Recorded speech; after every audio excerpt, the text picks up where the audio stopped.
First of all, I thank you on the 4th of July that you people found time for this program. I myself was in Washington yesterday, and I have to be back in Boston because when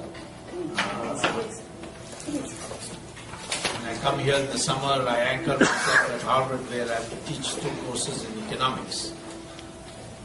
One course is on comparing India and China and economically, and the other course is on mathematical methods that are used in economics. So both these courses are required courses at Harvard in the fall and spring, and those who can't take it in the fall and spring then come to take it in the summer, which is a compressed semester. So the weekends is where I go out to address the Indian community. And I know you are all busy coming distances and then on the holiday, so I am obliged. I'm going to speak to you today about the India's current political situation. Not in terms of politics, but what are the ingredients of this political situation that should concern us, and how do you rectify the situation? Any discussion about India is like describing a glass with some water in it. You can either say it's half full or half empty. People say, those who say half empty are called pessimists, and those who say it's half full are called optimists. But I think we must recognize there are many good things happening in India. And it's no use speaking to Indians about what the good things are happening, because that's not necessary for its rectification. What is to be rectified is what is not right, and what is dangerous for the country, and how it should be rectified. The political situation is constituted in many dimensions. The first dimension is corruption, the impact of corruption on the political situation. The second dimension is national unity. How national unity is impacting our or national unity, or the lack of national unity is impacting our political situation. The third is the economy. What is going wrong with the economy, and what kind of impact it will have on the political situation. And the final dimension is that of social engineering, the ferment in our society which needs to be fixed. First of all, let me take corruption. I believe that it is a well-established fact that the scale of corruption has increased very substantially in the last 20 years. In the last 20 years, we have also moved from a planned economy to a market economy through economic reforms. So the communists are making propaganda that because you moved from socialist economy to a capitalist economy, that is why there is corruption. That, of course, is silly, because it's like saying that in the United States the number of Christians and the production of shoes is positively correlated. So if you stop the production of shoes, the number of Christians will also go down. That's a nonsense correlation, because if the number of Christians go up, it's because the population of America is going up. And if the population of America is going up, the demand for shoes will also go up. So those who teach statistics amongst you know that this is called nonsense correlation.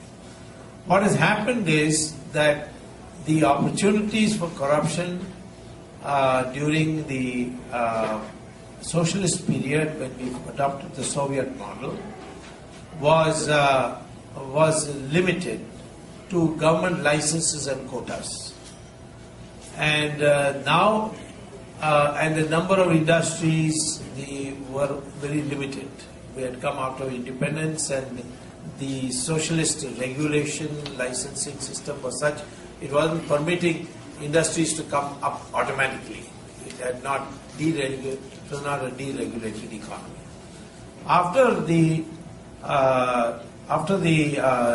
economic reforms, for which the truth is that the blueprint for the economic reforms was prepared by me when I was Commerce Minister, and I was subsequently also held a ministerial rank position in Narasimha Rao's government. And Mr. Narasimha Rao deserves the credit for having ensured that these reforms are implemented. But the media gives all the credit to Manmohan Singh and not to Narasimha Rao, and certainly not to me. And that's because Sonia Gandhi never liked Narasimha Rao, and therefore she didn't want the credit to go to him at all. And of course she liked me even less, so not at all. So therefore the media management has been so tremendous that Manmohan Singh has got all the credit. And Manmohan Singh, if he was as a finance minister so powerful to bring about these economic reforms, why is Prime Minister is not able to bring any reform at all? That is a question that itself answers why it is not Manmohan Singh. And to the credit of Manmohan Singh, I'll say that he himself has publicly said that the blueprints were prepared by Swamy and Narasimha Rao implemented it. But the country has given me the credit, and I'm grateful for that. He has gone on record to say that. Now, I'm coming back to this the question that because of economic reforms, our growth rate rose from 3.5% per year GDP, which was the period of 30 years, 1950 to 40 years, 1950 to 1990. We were growing at about 4% per year, which was a low figure, which the communists, to hide their shame that the Soviet model had failed, had described it as the Hindu rate of growth. It had nothing to do with the Hindu rate of growth. It was in fact the Soviet rate of growth. And this 4% then has now transformed to, in the last 5-6 years, we have been growing at 9% per year. After Narasimha Rao brought in economic reforms, the first 5 years we achieved a 7% growth rate. 7 to 7.5% growth rate. So this growth rate created a huge new mushrooming of industries, opportunities. The software industry came up in that period, and so on. And therefore the opportunities to do gigantic corruption also increased. And it is the opportunity not because there is deregulation, but because there were more places to do corruption. That was done. I define corruption as misuse of public office for private gain. You can't have everything as corruption. The congressmen are saying that Ramdev is engaging in taking black money, and therefore who is he to talk about corruption? Now Ramdev takes dakshina. How is he going to look at the currency note and say this is black money? There is no distinction between white money and black money while looking at the currency. Unless of course it's ISI printed money, then of course you can say, but how, even that is very difficult to find out. Taxi, and I pay the taxi driver in cash. Is the taxi driver also corrupt because he took my money? So I think there is some requirement for clarity in our mind as to what is corruption. Corruption is the misuse of public office for private gain. Private gain for yourself, private gain for somebody else, or private gain for your relatives. Somewhere there should be a private gain by misusing your public office. And when you misuse your public office, you are making a decision which is below the merit. Merit is being sacrificed. On merit, you will get it without corruption. It is only because the person who is not meritorious, he wants it. And he therefore wants the minister or the public official to bypass the decision-making process and give it to him in return for money. And that money is black. It has to be paid in cash, or it has to be deposited in a bank account abroad, or you pay him in cash and then through the hawala, it is deposited abroad. Today we are supposed to have $500 billion at least. Some people estimate it as $2 trillion. $500 billion at least in foreign banks, and bulk of it in Switzerland. Switzerland has officially declared that the biggest holders of secret bank accounts, or what is called as numbered bank accounts, are Indians. And I had a student at Harvard who became the chairman of one of the banks. I won't name the bank and identify him. But he told me that if Indians didn't open accounts in Switzerland, then we will become bankrupt. So I said, how? He said, because these Indians are so insecure that they don't even mention the beneficiary very often. And so when they die, that account becomes ours. And we have got billions of dollars of unclaimed accounts. And we have a rule that if for 7 years you don't claim an account, then it becomes ours. So India is supposed to be a poor country. And you find that all this money is being deposited abroad. So that is what Ramdev and Anna Hazare to some extent have been demanding, that money should come back. And there is a way to bring it back. And that is, the government should issue a law through an ordinance, because then the ordinance is immediate, saying that all bank accounts of Indian citizens which are in foreign banks abroad in numbered accounts, they are henceforth nationalized. Under the new UN Security Council resolution and laws passed by several countries including Switzerland, that is permitted.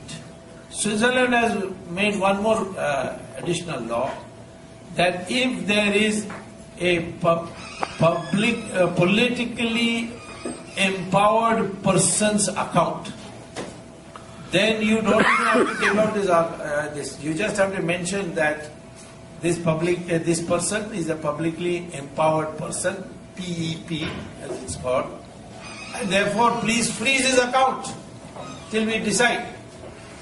Even when you take out the ordinance, you can put in a rider that if anybody innocently has legitimately, legally opened an account and legally deposited money, then we will return that account, provided he proves that all the deposits in that account are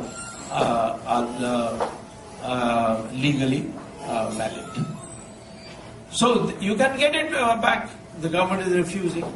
The government is so afraid that even Liechtenstein,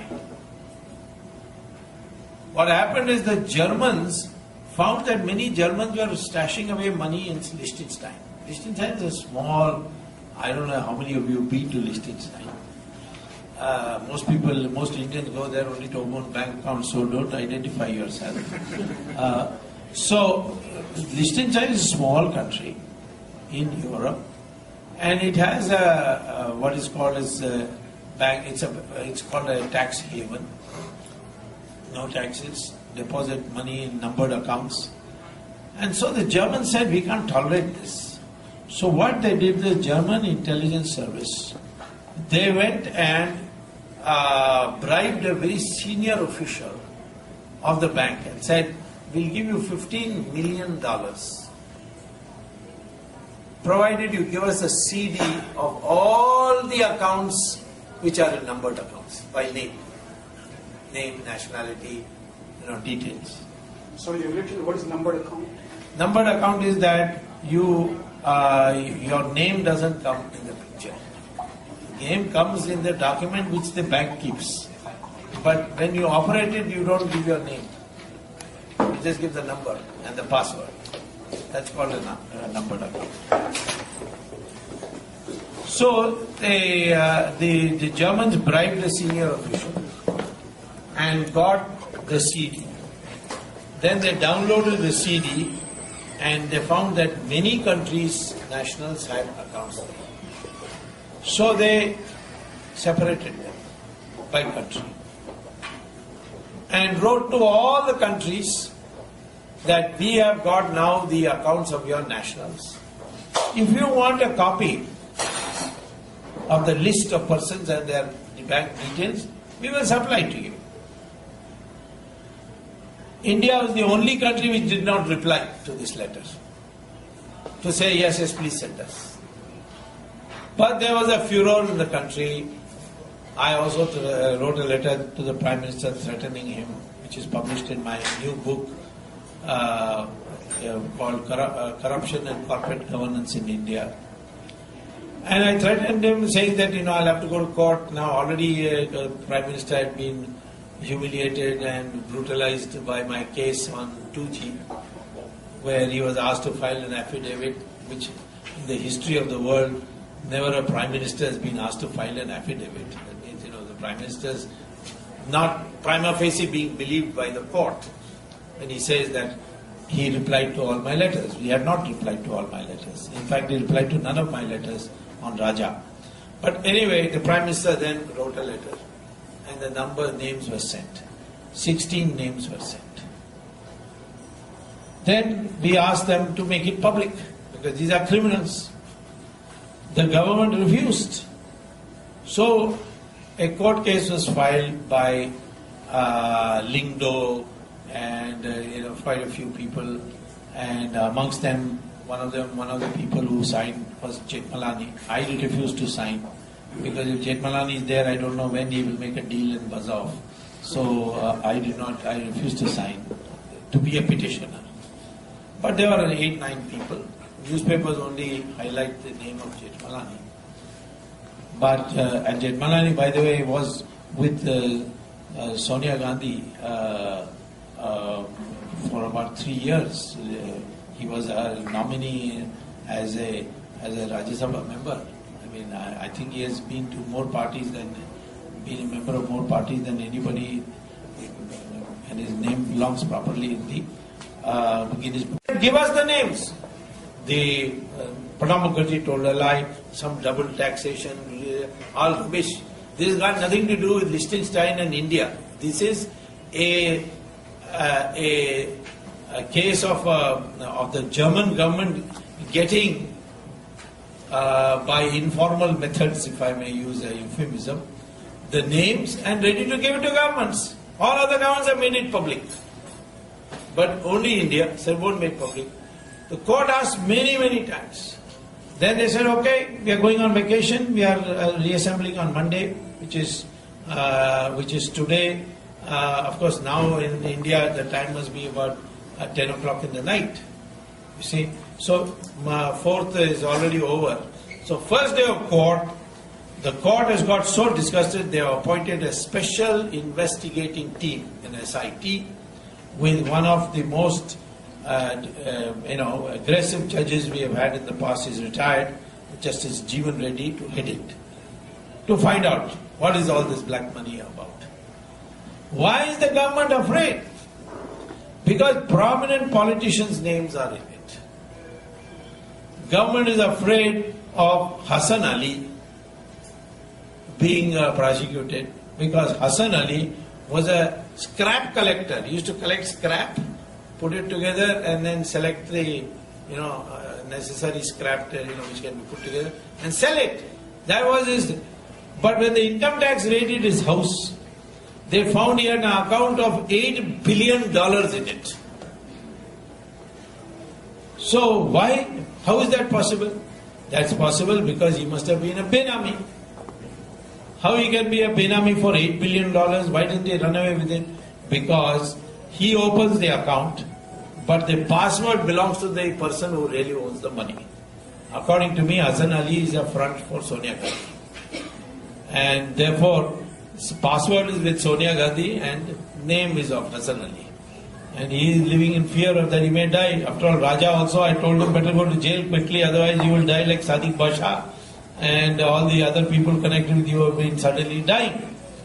So, therefore, the method of getting this is available. Why I am emphasizing on corruption so much is, corruption affects our society in a number of ways. First of all, by foregoing merit, all the dregs of society come up. All the dregs of society come up. Then, second thing is, all this black money that is available, what do? They give it for hoarding. So, vegetables are coming to the market, sugar is coming to the market, milk is coming to the market. Government has now introduced a new legislation for forward trading. So, black money is used to hoard all these things. So the prices go up.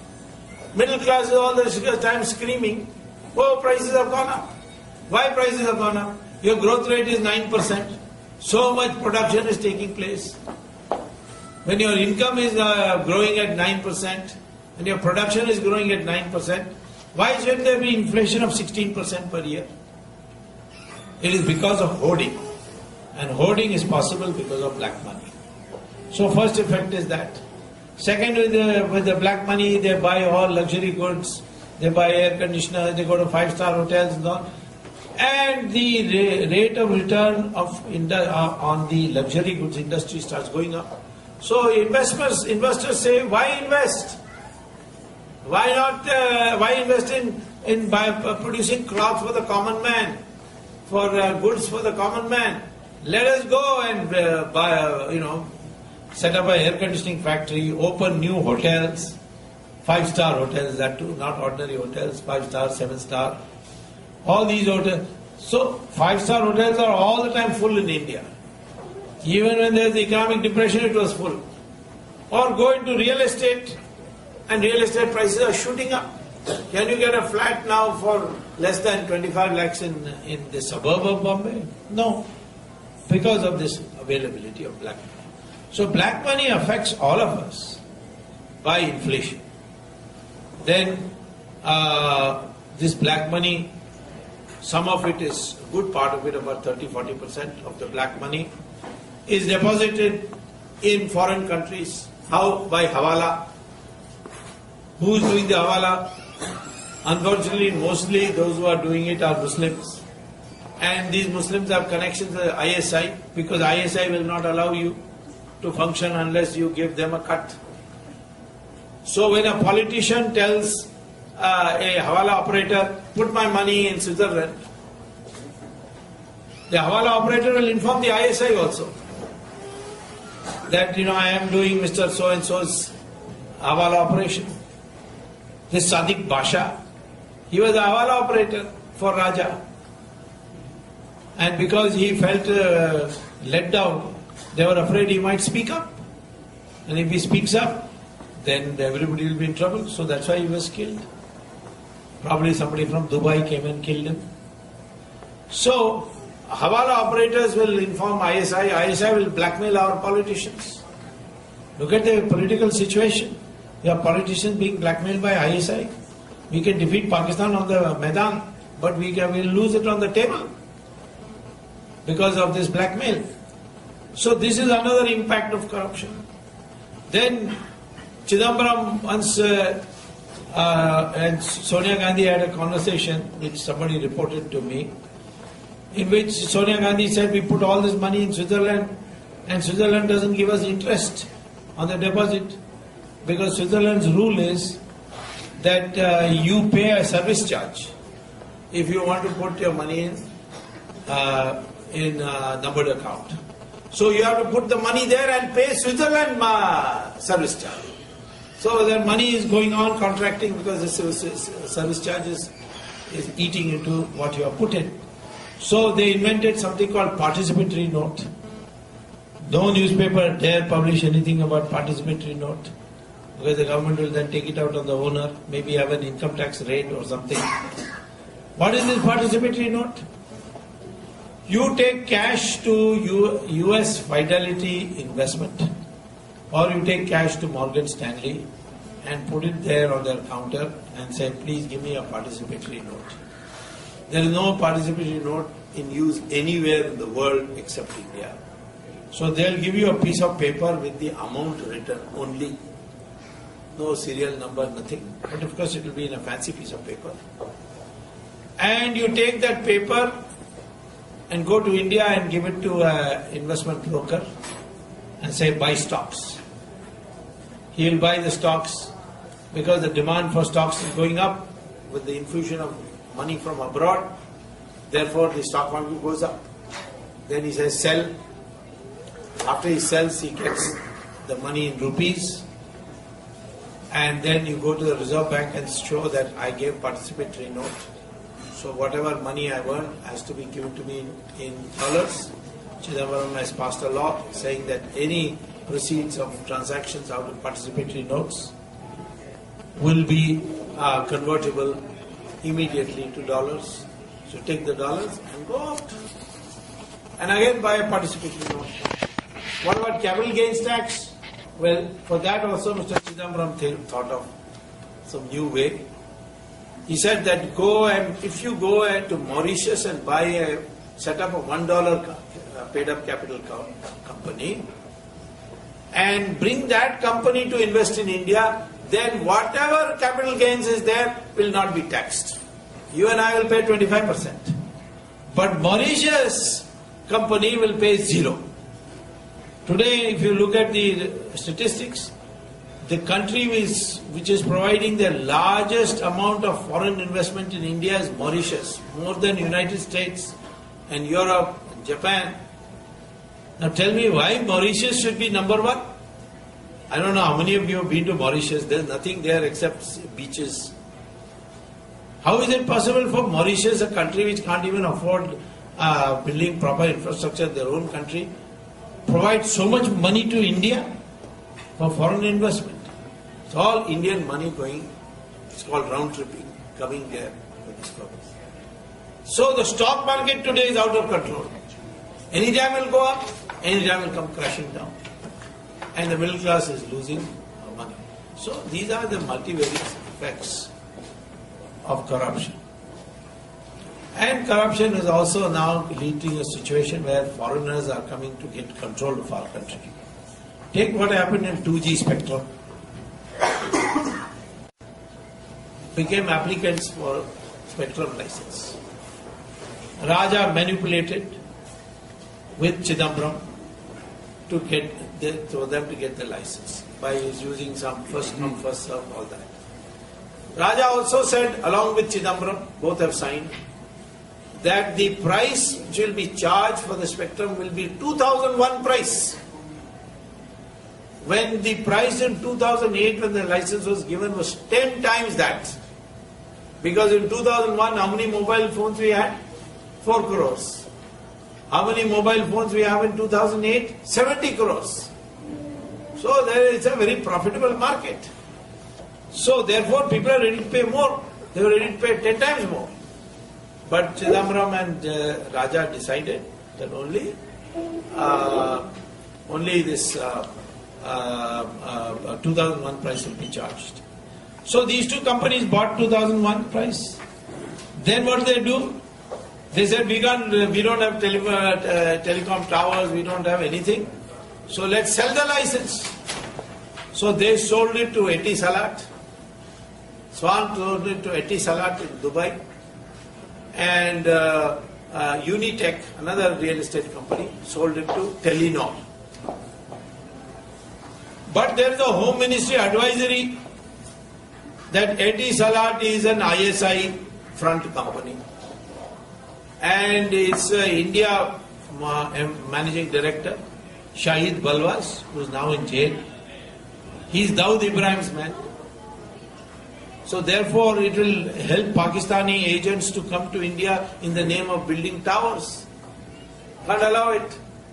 So, similarly Telenor, They say they buy equipment from Chinese military, and that equipment can be also used for cyber warfare. And if there is a fight between India and China, all our computers will go top. So, therefore, we have a situation where national security is being sacrificed. Of course, Etisalat and Telenor paid these two companies 8 times what they paid the government of India. And therefore the loss is estimated at 1,76,000 crores, which has 11 zeros. So many zeros nobody has ever seen before. And out of that, 60,000 crores was paid by bribe, of which Raja got only 5,000 crores. Chidambaram got another 5,000 crores. The remaining 50,000, Sonia Gandhi and her sister got 36,000 crores. And 15,000 crores went to Karunanidhi. 60% of 60,000 crores is 36,000 crores went to Sonia Gandhi. So Raja, of course, got only 5,000, but 5,000 crores is not a joke, no. In fact, Raja used to come to DMK headquarters in Chennai 15 years ago on a cycle. Now, of course now he's in jail, so it's but when he was minister and had got all this bribe, his clothes had changed, they were all brought from Paris and all that. And he was going around in BMWs and buying houses left and right. So, this corruption was done because they were agreeing, they manipulated to give to 2 unqualified companies. Those 2 unqualified companies sold to foreign companies whom the Home Ministry said that these 2 companies should not be allowed into India. And yet Chidambaram told Raja, no, you can do it. Because Chidambaram was going to get 5,000 crores also. So national security is being sacrificed. I have filed a petition Supreme Court saying cancel all the licenses. Court heard me and they reserved judgment. Now court is again assembling on 6th on my case. I don't know whether they'll give the judgment or not. But now Raja is in, Kanimuri is in, lots of business executives are in. Soon Chidambaram will also go in. Then if Raja is in, then Rani must also go. So there is a Rani in Delhi who has to go. So sooner or later we'll get her also. But we have to get her, otherwise look at this. There is total breakdown today. There is no patriotism left. We are being taken over by foreigners, foreign companies, because some politicians want a bribe. It's not anymore my giving money to another politician and politician wanting it for elections. It is now, anything can go in Tamil Nadu election. Much of the money that was given by Arigiri in Madurai were ISI printed notes.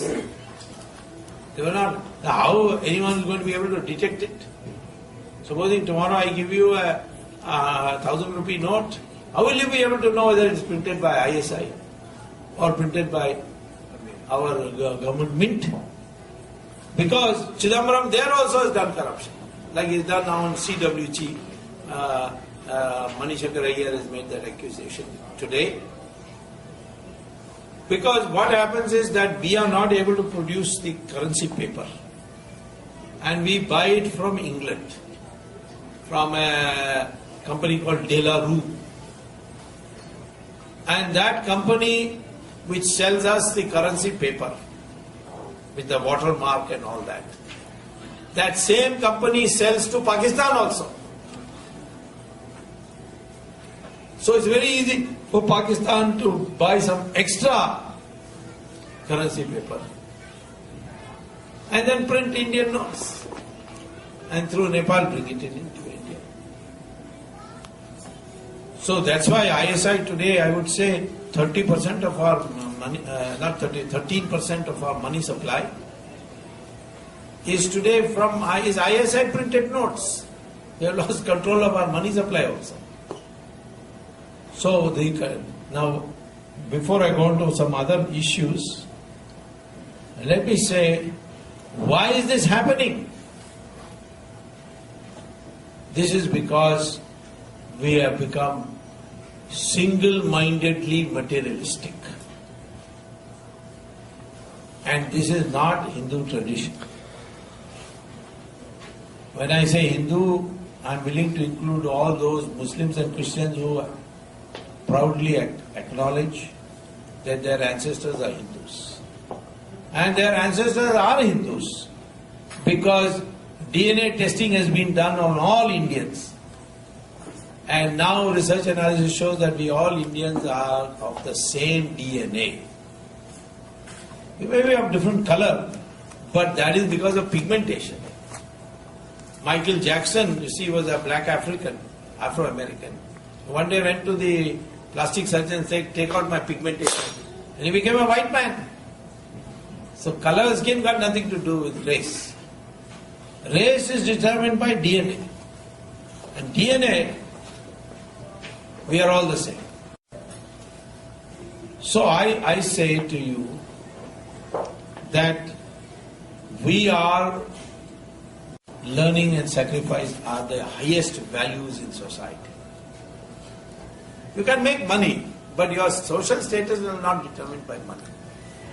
That is why when Rishi Bhrigu and Bhardwaj sat together and said, what kind of society should we have?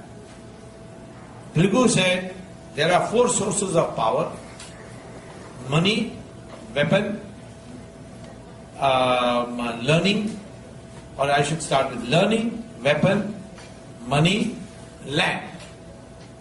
These 4 should not be any one, not more than one should be in the hand of one person. So those who have learning, they will not have wealth, they will not have weapons, they will not have land. And they will enjoy the highest social status in society, and they will be called Brahmins. Brahmins are not by birth. It is if you follow this discipline, that I will pursue learning, I will not pursue wealth, I will not keep weapons, and I will not acquire land. If you say that, then you are a Brahmin. Otherwise, what is the distinction when you are all the same DNA? How can you make a distinction? The Englishmen tried to make out there is some racial difference. And Karunanidhi and company swallowed that theory about Aryans and Dravidians. Karunanidhi thought all Aryans are Brahmins. And I pointed out to him that Ramchandraji was a Kshatriya, he couldn't understand. He used to worship for many years Ravan, but Ravan was a Brahmin. Does anybody know that? Yeah, Ravan was a Brahmin. He was a Samaveda Pandit. Of course, now Karunanidhi does not criticize, does not worship Ravana anymore. But he abuses Rama. That also you will learn the hard way. Once he criticized me for saying in Supreme Court that Rama Setu, he says, how he can call it Rama Setu? How Subramanian Swamy is saying Rama Setu? Did Rama build it? Is Rama an engineer? Does he have an engineering degree? Next day he fell ill and was admitted to Ramchandra Medical Hospital. So I wrote him a letter saying, at least got MBBS Rama. Otherwise, how you have Ramchandra Medical College? Anyway, so this was the original idea. Then Kshatriya. He had weapons, could run a big king, but he can't make policy on whether to go to war or not, whether to give capital punishment for an offense or not. Monarchs in other countries could do that, but not in India. He had to consult the Brahmin, and the Brahmin agreed. I mean, he had to go by his advice.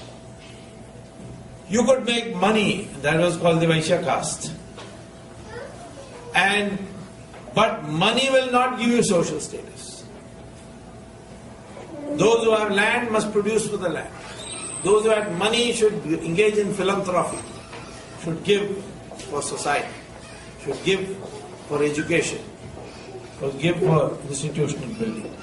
So like that, this whole thing was devised. There was a provision for what is called the untouchable. But their children were not untouchable. Valmiki parents were Dalits. But Valmiki was a Maharishi. Vedavyasa's mother was a fisherwoman. Kalidasa's was a hunter.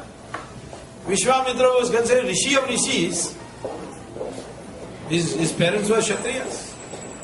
So it got nothing to do with birth. Unfortunately, it's got associated with birth. Today somebody says, I'm a Brahmin, but he is executive director of Bata Shoe Company. No, that's not the job of a Brahmin. And there was no higher job and lower job. All jobs were equal. Dignity of labor. So I say, what does it mean? This thought first occurred to me when I came here as a student to get a PhD at Harvard. My classmate asked me, how can you Indians accept Mahatma Gandhi as your leader? I said, why? Americans will not accept such a leader. I said, Americans? If Mahatma Gandhi was an American, we would have put him in jail for indecent exposure. Why? Since he is only wearing one cloth, how he can be leader? In our country, a leader has to be got suit, boot and all that. And he must be very well dressed, otherwise he will not be leader. Then the thought occurred to me, yes, millions are following Mahatma Gandhi, but he has got only one langoti. That is Sanatana Dharma. A man who gives up all these material wants, material trappings for wealth and so on, property, he is venerated. That we have losing. So materialism has come. Now in Indian society, who has the biggest wedding? He has the most social status. I don't know, in America also NRIs are like that. Big weddings. Plan, throw money. And they will say, well, Ari, you know what a lucky fellow. He came as a coolie. And now he is a crorepati. So that became social status. And when money becomes like a telephone call, please come and give us, tell us about how to have mental peace. So this is the main strength. The other problems are all a consequence of corruption. Today, we are disrupting our social system by insisting reservations for all and sundry. I was told by one of you that St. Stephen's College, which has been long established and gets very sizable government grants, that although the population of Christians is only 3%, 60% of the admissions are reserved for Christians. And a Hindu boy went with 90% marks, could not get in, but a Christian boy with 70% got in. So the pressure is growing on him. The boy is saying, I will convert to Christianity and join St. Stephen's. In Kerala, unfortunately, for them I stopped it. There was a proposal brought in that there will be Islamic banks which will give loans at zero interest. I knew that such a bank is a trick. How can you give zero interest and make the bank function? There must be some other way by which you are getting the money. And there is a way. But it is against our secularism. What do you mean by Islamic bank? The Reserve Bank Act is there, which prescribes what are the minimum conditions. That includes charging interest. This is part of our law. But the idea was that the Islamic Bank will be set up, and if some Muslim boy goes and asks for a loan, he'll get a loan without interest. But Hindu boy goes, they will say this technicality, that technicality. But privately they will telephone him and tell him, if you become Muslim, we'll give you a loan. There's so much unemployment in Kerala. And Hindus now only 52% there. The pressure is enormous to convert. So this social engineering is being upset by that, and then they want to bring reservations for Muslims and Christians. Why? Because they are poor. But are Brahmins not poor? Are Kshatriyas not poor? In my opinion, anybody who has been ruling class in India, if he is poor, he should get scholarship, he should get tuition, but he should not get reservation. Muslims and Christians have been ruling classes, one for 800 years and the other for 200 years. How they can get reservation? So all these things put together, we have to now seriously consider what is going to happen to our country.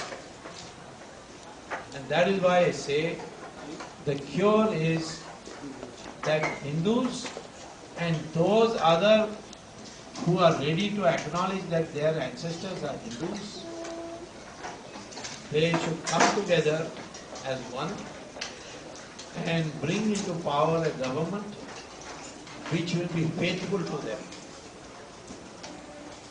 And therefore, the main problem of the country is corruption, which has destabilized our political system completely. And the main cure is Hindutva or Sanatana Dharma, whichever term you like to use. Hindutva only means Hinduness. But generally, they are making all Hindu terror, this, that, they are trying to defame. All the sadhus are in trouble. That's why Asaram Bapu has said, Gandhi said all foreigners should leave India, so Sonia Gandhi, please leave India. He said it yesterday. Baba Ramdev has said the same thing. And Anna Hazare has also said, Prime Minister is okay, but he is remote controlled. So a new atmosphere is growing. And I hope, therefore, all of us go back. All of us now think of ourselves as Indian, which means followers of Sanatana Dharma, or followers or descendants of those who followed Sanatana Dharma. If you think you are descended from Gori and Ghazni, please go to Pakistan. You don't belong in India. You have to be very clear in your mind. Because Pakistan was created for those Muslims who said we can't live with Indians, with Hindus. So therefore India was carved out and Pakistan was created. You can't live here now and say, I am a descendant of Gori and Ghazni. If you think like that, please go to Pakistan. So this way, we can reconstruct our society. This is what I want to say. Thank you very much. Have a good lunch.